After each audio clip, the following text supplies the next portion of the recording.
جی قیامت سے پہلے ہی قیامت برپا ہو چکی ہے۔ ذرائع کا کہنا ہے کہ جی جڑاوالا کے علاقے 58 چک میں دلہے کے گھر میں صف ماتم بچھ گیا۔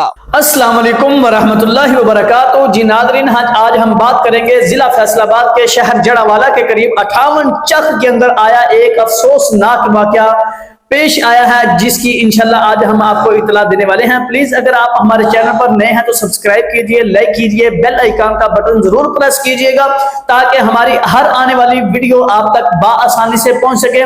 جی ناظرین، ہم بات کرنا چاہ رہے تھے کہ ضلع فیصل آباد کے شہر جڑاوالا کے قریب ایک گاؤں ہے 58 چک۔ 58 چک گاؤں کے اندر ایک خوبصورت لڑکے کی شادی تھی۔ شادی کا دن ایک ایسا دن ہوتا ہے جس کا ہر ایک کو انتظار ہوتا ہے، وہ لڑکی ہو یا لڑکا ہو، وہ چاہتا ہے میری شادی ہو۔ تو یہ وہ دن ہوتا ہے جس دن انسان کی خوشی کی کوئی انتہا نہیں ہوتی۔ اسی طرح کا کچھ واقعہ تھا کہ لڑکے کی شادی کا دن، بارات کا دن آ گیا۔ والدین نے بچے کو بولا بیٹا جلدی ذرا تیاری کر کے آؤ کیونکہ آج ہم نے بارات جانا ہے۔ تو بچہ تیاری کرنے کے لیے اپنے کمرے میں تشریف لے کے گیا۔ دروازہ اس نے اندر سے بند کر لیا۔ بند کرنے کے بعد اس نے اپنے آپ کو فین کے ساتھ لٹکا کر اپنی جان دے دی۔ کچھ وقت گزرا تو والدین پریشان ہو گئے۔ انہوں نے دروازہ نو کیا، دروازہ نہ کھلنے پر دروازہ توڑ دیا گیا تو دیکھا وہ پنکھے کے ساتھ لٹکا ہوا ہے۔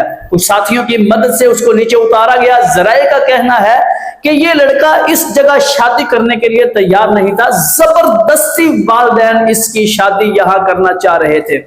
والدین کے لیے دو سبق ہیں، دو سبق۔ اپنے بچوں کی یا بچیوں کی آپ خوشی چاہتے ہیں تو آپ ان سے پوچھیں، یہ شریعت کا بھی حکم ہے، اور ہمیں اپنے بچوں کو اس طرح کے معاملات، اگر ہم چاہتے ہیں کہ یہ والا معاملہ پیش نہ آئے تو ہمیں اپنے بچوں سے پوچھ لینا چاہیے۔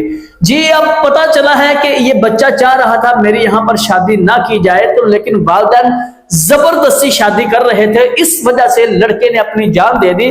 اب جو لڑکی والوں کا گھر ہے وہاں بیٹھی نئی نویلی دلہن اپنے دلہے کا انتظار کر رہی، لیکن دلہے نے اپنی جان ہی دے دی۔ وہاں پر کھانا بھی تیار تھا، مہمان بھی آ چکے تھے، لیکن آیا کچھ اس طرح کی خبر جب آئی تو وہاں پر کوہرام مچ گیا۔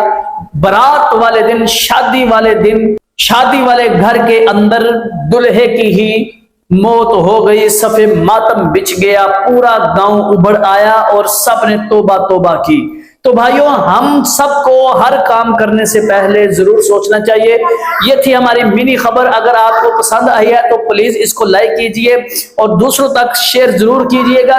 جو دوسروں کے لیے آسانیاں پیدا کرتے ہیں اللہ تعالیٰ اس کے لیے آسانیاں پیدا کرتے ہیں۔ کل تک کی ویڈیو کے لیے ہمیں اجازت دیجئے۔ اللہ حافظ، جزاکم اللہ خیرا۔